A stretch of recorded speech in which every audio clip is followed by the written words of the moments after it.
তরুণী চিকিৎসক খুনে ফুঁসছে আরজিকর। কর্মবিরতিতে জুনিয়র চিকিৎসকরা জরুরি বিভাগ ছাড়া ব্যাহত পরিষেবা। আরজিকর থেকে শ্যামবাজার মোড় পর্যন্ত নার্সিং পড়ুয়াদের মিছিল।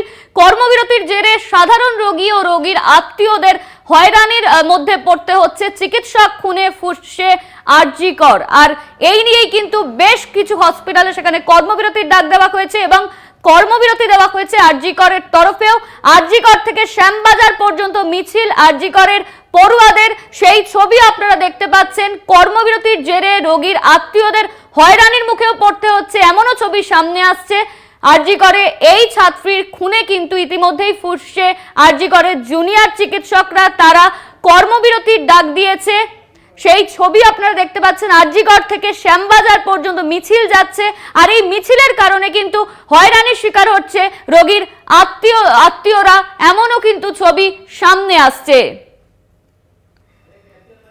ইতিমধ্যেই চিকিৎসক খুনে উত্তপ্ত পরিস্থিতি। আরজিকরের হাসপাতালে তরুণী চিকিৎসকের ময়নাতদন্তের প্রাথমিক রিপোর্টে বিস্ফোরক অভিযোগ সামনে এসেছিল যে তাকে ধর্ষণ করে খুন করা হয়েছে। প্রশ্ন উঠছিল নিরাপত্তা ব্যবস্থা নিয়ে, হাসপাতালের নিরাপত্তা ব্যবস্থা নিয়ে একাধিকবার প্রশ্ন উঠেছে।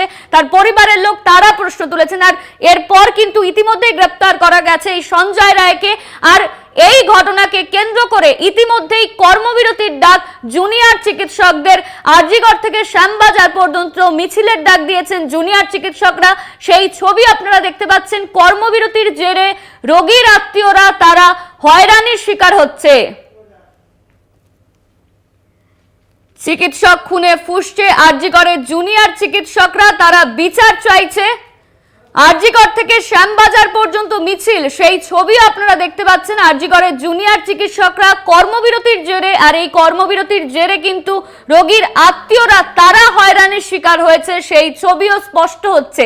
চিকিৎসক খুনে ফুঁসছে আরজিকর, কর্মবিরতিতে জুনিয়র চিকিৎসকেরা।